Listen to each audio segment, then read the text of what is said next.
अस्सलाम वालेकुम, मैं हूं इमरान आज़म और आप देख रहे हैं मेरा यूट्यूब चैनल इमरान आज़म व्यूज़। आज के इस व्लॉग में हम बात करेंगे गिलगित बल्तिस्तान के अंदर कल होने वाले आम इंतखाबात की। गिलगित बल्तिस्तान के अंदर जो है इस वक्त 10 अजला के अंदर 24 नशिस्तें हैं जिन पर कल पोलिंग होगी। इलेक्शन कैंपेन रात 12 बजे ख़त्म हो चुकी है और इस वक्त जो है वहाँ पे कॉर्नर मीटिंग्स वो भी इन हाउस और जिसको कहते हैं इंडोर बड़ी महदूद हद तक जो है हो सकती हैं। अमलन जलसे जुलूस वहाँ पे अब नहीं हो रहे। लेकिन इस वक्त की जो सूरत-ए-हाल क्या है, कौन सी पार्टी आगे है और कल मुमकिना नताइज क्या हो सकते हैं, उस पर बात करेंगे। लेकिन उससे पहले आपसे गुजारिश, अगर आप मेरे चैनल पर नए हैं तो इमरान आज़म व्यूज़ को सब्सक्राइब कीजिए, बेल का निशान ज़रूर दबाइए ताकि जब भी कोई वीडियो अपलोड हो उसका नोटिफिकेशन आपको मौसूल हो सके। तो इस्लामाबाद में रहते हुए हमने जीबी के इलेक्शन के हवाले से मालूमात जो जमा की हैं, जो वहाँ पे जो सहाफ़ी ऑन ग्राउंड हैं उनसे गुफ्तगू हुई है, जिन लोगों ने सर्वेस किए हैं वहाँ पे इलेक्शन के हवाले से उनसे बात हुई है। तो उसमें ये कहा गया है कि अगर कैंपेन की हद तक देखा जाए तो सबसे जो मौसर किस्म की कैंपेन चलाई है वो पाकिस्तान पीपल्स पार्टी ने चलाई है। और ये भी कहा गया है कि उसकी बड़ी वजह ये थी कि बिलावल भुट्टो और आसफा भुट्टो ये वहाँ पे मौजूद थे। तमाम जो मेन जो बड़े बड़े हलके थे वहाँ पे ये गए और पीपल्स पार्टी की जो है वहाँ पे पहले से एक स्ट्रांग जो है फुटिंग मौजूद है। इसमें कुछ तजज़ियाकारों का ये भी कहना है कि गुज़श्ता अगर इलेक्शन देखें, जब वहाँ पे पीटीआई ने हुकूमत बनाई थी, पीपल्स पार्टी को बमुश्किल 4 से 5 नशिस्तें मिली थी, लेकिन उसके बावजूद जो सबसे ज़्यादा वोट वहाँ पे हासिल किया था वो पाकिस्तान पीपल्स पार्टी ने ही हासिल किया था। उसकी वजह यह है कि एक लेगेसी वहाँ पे चली आ रही है जुल्फ़िकार अली भुट्टो से लेके बेनज़ीर भुट्टो और अब आसिफ अली ज़रदारी तक के तमाम अदवार में पाकिस्तान पीपल्स पार्टी की जानिब से थोड़ा मिला, बहुत मिला, कुछ ना कुछ माशी हुकूक, कुछ सियासी हुकूक जो जीबी के लोगों को दिए गए वो पाकिस्तान पीपल्स पार्टी के अदवार के अंदर ही दिए गए। तो वहाँ पे अगर कोई जमात एज अ पॉलिटिकल पार्टी वहाँ पे स्ट्रॉन्ग है, एग्जिस्ट करती है, तो पाकिस्तान पीपल्स पार्टी है।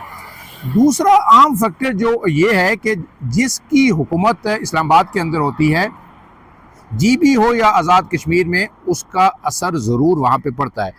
2008-9 से लेके आज 2026 तक आप देखें तकरीबन 17 साल हो गए, तो यही ट्रेंड रहे कि जिसकी मरकज़ में इस्लामाबाद में हुकूमत थी उस पार्टी को मिली। जब नून लीग की यहाँ पे हुकूमत थी, नून लीग को मिली, पीटीआई की हुकूमत थी तो पीटीआई को वहाँ पे हुकूमत मिली। लेकिन अब सवाल ये है कि क्या जो है इस बार ये ट्रेंड जो है तब्दील हो सकता है। 10 हलके हैं, 24 नशिस्तें हैं, इनमें जो स्कर्दू का जो इलाका है या गिलगित है या दयामिर है, ये बड़े आम इलाके हैं। यहाँ पे 4-4 नशिस्तें हर इलाके के अंदर मौजूद हैं और 24 में से 12 नशिस्तें इन्हीं इलाकों के अंदर मौजूद हैं। दूसरी अहम चीज़ ये है कि यहाँ पे इलेक्टेबल जो हैं वो बड़े मजबूत हैं और जिधर इलेक्टेबल जाते हैं आलमोस्ट जो है वो पार्टी इलेक्शन जीत जाती है। सादा अक्सरियत के लिए आपको पता है कि जो 13 नशिस्तें दरकार होती हैं वहाँ पे हुकूमत बनाने के लिए, पीपल्स पार्टी को एक और अज ये हासिल है कि इस दफ़ा बहुत से इलेक्टेबल जो पीटीआई के थे, जो पिछली दफ़ा इलेक्शन जीते थे, वो पीटीआई छोड़कर पीपल्स पार्टी के साथ आ गए हैं। फिर पीपल्स पार्टी के बारे में ये कहा जा रहा है कि उनका वहाँ पे जो मजहबी एलिमेंट है, मजहबी जमात है, उनके साथ भी एक अंडरस्टैंडिंग है, एक इताअत की सूरत में वो चल रहे हैं। लेकिन इन जो हलकों के अंदर, 24 हलकों के अंदर 9,63,000 वोटर है, तो ये एक बहुत बड़ी तादाद है वोटर्स की। और इसमें बेशुमार ज़ाहिर आपको पता है कि जो साइलेंट वोटर होता है बड़ा डिसाइसिव होता है। पीटीआई के लिए इस वक्त मुश्किल ये है कि उनसे एक मरतबा फिर बल्ले का निशान छीना गया पहले। फिर जो है जब उन्होंने जो गिलगित बल्तिस्तान डेमोक्रेटिक पार्टी है उनके साथ इत्तेहाद के अंदर इलेक्शन लड़ने की कोशिश की, जिनका निशान पोलो मैन था, तो उस पार्टी पर भी पाबंदी लगा दी गई। तो अब पीटीआई जिस तरह पाकिस्तान के अंदर 8 फरवरी का उसने इलेक्शन लड़ा मुख्तलिफ इंतखाबी निशानात पर, उसी तरह लड़ेगी। नून लीग जो है, नवाज शरीफ भी वहाँ पे गए, साद रफ़ीक वहाँ पे जलसे करते रहे हैं, दीगर रहनुमा भी थे और उन्होंने ये तकरीर भी की कि आप जीबी को लाहौर जैसा देखना चाहते हैं या कराची जैसा देखना चाहते हैं। अगर कराची जैसा देखना चाहते हैं तो पीपल्स पार्टी को वोट दें, अगर लाहौर जैसा देखना चाहते हैं तो नून लीग को वोट दें। लेकिन इसके बावजूद अब तक के जो गैर जानिबदार तज़िये हैं उनमें यह कहा जा रहा है कि 10 से 12 नशिस्तों पर पाकिस्तान पीपल्स पार्टी को वाज़े बरतरी हासिल है, सबकत हासिल है। लेकिन अगर पीपल्स पार्टी उसमें से 8 से 9 नशिस्तें जीतने में कामयाब हो जाती है तो फिर पीपल्स पार्टी को ज़रूरत पड़ेगी कोalition गवर्नमेंट के अंदर जाने की। तो कहा जा रहा है कि वहाँ पे तकरीबन 266 आज़ाद उम्मीदवार भी इलेक्शन लड़ रहे हैं, जो टोटल जो 366 कैंडिडेट्स हैं। तो अब यह है कि जनाब अगर इतनी बड़ी तादाद में आज़ाद उम्मीदवार हैं और उनमें से 3 से 4 लोग जीत जाते हैं तो फिर वो ज़ाहिर है हुकूमत के अंदर शामिल है। बाज़ हलके ऐसे हैं जहाँ पे तमाम पूरे हलके के लोगों ने फैसला किया कि हमारे हलके के अंदर पसमानदगी है, लिहाजा हम आज़ाद इलेक्शन लड़ेंगे, किसी पार्टी से नहीं लड़ेंगे और जो भी हुकूमत बनाएगा हम उस हुकूमत में जाएंगे।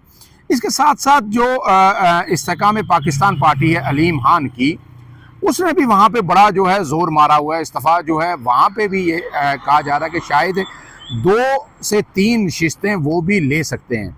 और ये कहा जा रहा है कि पीपल्स पार्टी चूँकि कोalition गवर्नमेंट की बड़ी माहिर है चलाने की, बनाने की, तो हो सकता है पीपल्स पार्टी और इस्तेकाम पाकिस्तान और जो मजहबी वहाँ की जमातें हैं वो मिलकर वहाँ पे हुकूमत बनाएं। लेकिन जो है कल पोलिंग का दिन है, कल ही ये फैसला होगा कि जो है इक़्तिदार का जो ताज है वो किसके सर सजता है। लेकिन जितने बड़े जलसे पाकिस्तान पीपल्स पार्टी ने किए उतने बड़े जलसे किसी दूसरी जमात के देखे नहीं गए। बिलावल को ये भी कहा गया कि आप इस्लामाबाद वापस आएँ, कैंपेन को शार्ट करें, यहाँ पे बजट के हवाले से नून लीग के साथ मुज़ाकरात कर रहे हैं। तो बिलावल ने इनकार कर दिया, उन्होंने कहा जब तक मेरी कैंपेन पूरी नहीं होती मैं नहीं आऊँगा।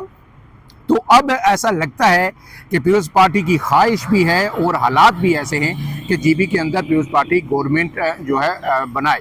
लेकिन अगर नहीं बनाती, नून लीग कोई बड़ा अपसेट करती है, नून लीग 12 से 13 नशिस्तें लेने में कामयाब हो जाती है या फिर वो 8 से 9 नशिस्तें लेती है और अलीम खान की पार्टी के साथ मिलकर हुकूमत बनाने की पोजीशन में आ जाती है या बना लेती है, तो ये फिर पीपल्स पार्टी के लिए बड़ा अपसेट होगा। अब कल का दिन फैसला कुन दिन है, वोटर्स बड़े चार्ज्ड हैं, भरपूर किस्म के जलसे हुए हैं। कल अगर जो पार्टी ज़्यादा से ज़्यादा अपने लोगों को निकालने में कामयाब हो जाती है, टर्न आउट बढ़ता है, तो फिर डेफिनेटली उसका इम्पैक्ट आएगा और फिर वो रिज़ल्ट पर भी असरअंदाज होगा।